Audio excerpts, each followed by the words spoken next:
My channel Deepa's creation. অনেক দিন পরে একটি ব্লগ নিয়ে হাজির হয়েছি।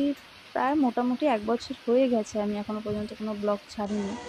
তো এত সুন্দর বৃষ্টির ওয়েদার না করে আর থাকতেই পারলাম না।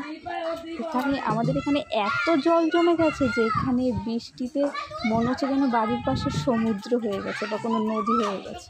আর এদিকে এই পুচকোগুলো বৃষ্টির মধ্যে ভিজে ভিজে নৌকো বানাচ্ছে।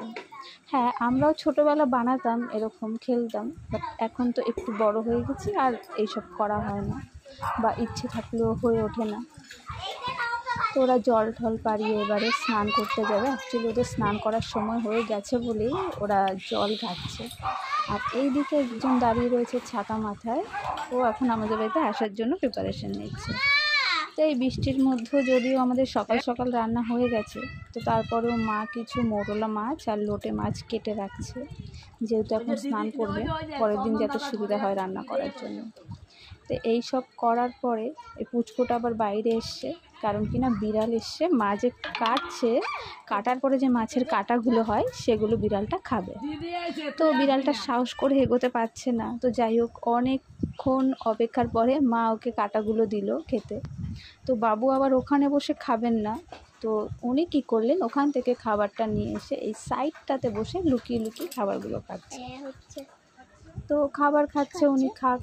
আর এই দিকে এতটাই জল জমে গেছে যে ইচ্ছে করলেও যে একটু রাস্তায় পা দেবো সেটার উপায় নাই, কারণ এখানকার ড্রেনগুলো ওপেন, আর একটু বৃষ্টি হলেই না ড্রেনের জলগুলো ওপরে উঠে যায়, প্রচণ্ড ঘেন্না লাগে। তো এখানে যতদিন এরকম জল জমে থাকে মোটামুটি 1-2 দিন থাকবে। আর যদি আরও বৃষ্টি হয় তাহলে তো আর কিছু করারই নেই, আরও জল জমবে। এখনও পর্যন্ত কখনো ঘরে জল ওঠেনি, জানি না কবে উঠবে। আর এদিকে একজন কাকু রিক্সা নিয়ে এসে মহা বিপদে পড়ে গেছে, কারণ এখানে একটা ছোট্ট গাড্ডা আছে, রিক্সাটা গাড্ডায় পড়ে গেছিল। তো অনেক কষ্টে তুলে নিল। আর এই দিকে আমাদের গোপুর এখনও খাওয়া হয়নি, না মানে সকালের খাওয়া হয়ে গেছে, দুপুরের খাওয়াটা এখনও বাকি রয়েছে।